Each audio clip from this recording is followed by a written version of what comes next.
بسم اللہ الرحمن الرحیم۔ السلام علیکم، میں ہوں ایڈوکیٹ مارزویب جوتا اور آج ہم بات کرنے جا رہے ہیں ایک ایسے تنازع کے اوپر جس نے پاکستان کی سیاسی، قانونی اور شوبز حلقوں میں ہلچل مچا دی ہے۔ معروف ٹی وی اداکارہ مومنہ اقبال کی ایک انسٹاگرام سٹوری نے ایسا طوفان کھڑا کیا ہے کہ چند گھنٹوں کے اندر اندر پورا سوشل میڈیا دو حصوں میں تقسیم ہو گیا ہے۔ ایک طرف ایک خاتون کی آواز تھی اور دوسری طرف ایک بااثر سیاسی شخصیت کا نام۔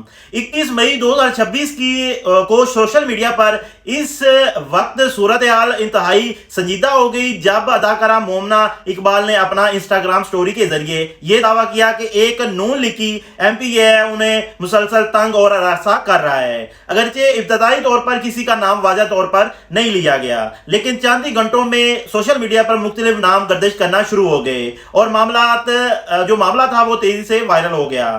دوستوں، پاکستان میں جب بھی کوئی خواتین سوشل میڈیا کے ذریعے اپنی آواز بلند کرتی ہے تو عوامی رد عمل بہت تیزی سے آتا ہے۔ اس میں بھی یہی ہوا۔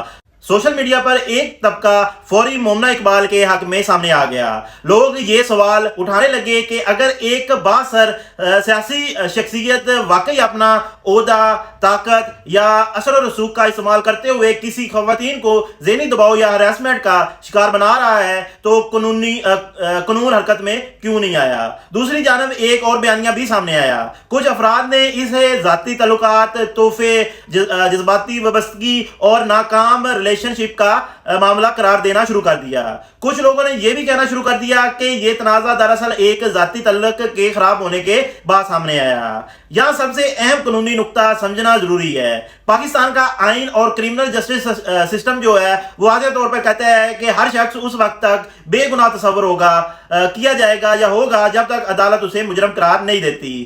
یہ نہیں سوشل میڈیا ٹرائل، ٹک ٹاک تبصرے یا فیس بک پوسٹ کسی شخص کو قانونی طور پر مجرم ثابت نہیں کر سکتی۔ اسی بڑھتے ہوئے دباؤ کے بعد وزیر اعلیٰ پنجاب کی سطح پر معاملے کا نوٹس لیا جانے کی اطلاع سامنے آئی اور پھر متعلقہ ادارے کی جانب سے باقاعدہ انکوائری کا عمل شروع ہو گیا۔ اگلے ہی دن مومنہ اقبال اپنی بہن وکیل کے ساتھ متعلقہ حکام کے سامنے پیش ہوئی، جبکہ دوسری جانب ایم پی اے ثاقب چودھری صاحب بھی اپنے قانونی مشیروں کے ساتھ تحقیقاتی اداروں کے دفتر پہنچے۔ اب یہاں ایک بہت اہم سوال پیدا ہوتا ہے، اگر یہ معاملہ دو بالغ افراد کے درمیان تھا تو پھر خاندانوں، خصوصی خواتین کو اس تنازع میں کیوں شامل کیا گیا؟ سوشل میڈیا پر یہ خبریں بھی گردش کرتے رہی کہ ایم پی اے صاحب کی اہلیہ کو بھی نوٹسز یا دباؤ کا سامنا کرنا پڑا۔ یہاں ایک اساس انسانی اور قانونی پہلو موجود ہے، کیونکہ ایک طرف مومنہ اقبال ایک خواتین کی طور پر ہراسمنٹ یا دباؤ کا دعویٰ کر رہی ہیں تو دوسری طرف کسی تیسرے فرد خصوصاً بیوی یا خاندان کو اس تنازع میں شامل کرنا بھی ایک الگ ذہنی اذیت بن سکتا ہے۔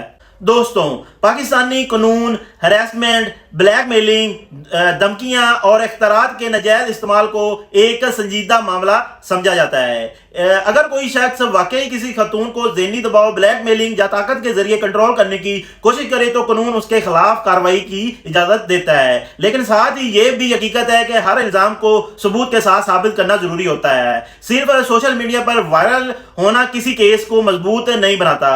اصلی فیصلہ جو ہے وہ ثبوتوں، شواہد اور عدالت کرتی ہے۔ اس کیس نے پاکستان میں ایک بڑی حقیقت بھی واضح کر دی ہے۔ آج کے دور میں سوشل میڈیا صرف تقریب کا پلیٹ فارم نہیں رہا، بلکہ یہ ایک ایسا ہتھیار بن چکا ہے جہاں ایک عام شخص بھی طاقتور لوگوں کے خلاف آواز اٹھا سکتا ہے، لیکن یہاں سوشل میڈیا بعض اوقات بغیر ثبوت کے کردار کشی، ذاتی حملوں اور عوامی ٹرائل کا ذریعہ بھی بن جاتا ہے۔ کچھ لوگ پہلے ہی ثاقب چودھری صاحب کو قصوروار قرار دے چکے ہیں، جبکہ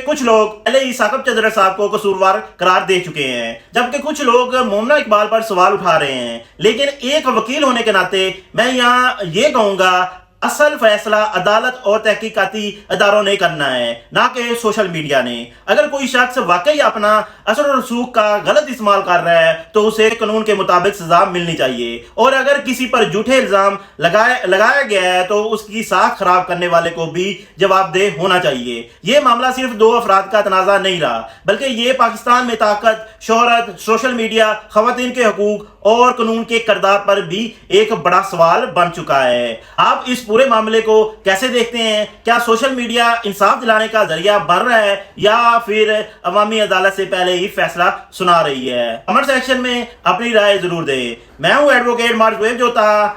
اللہ حافظ۔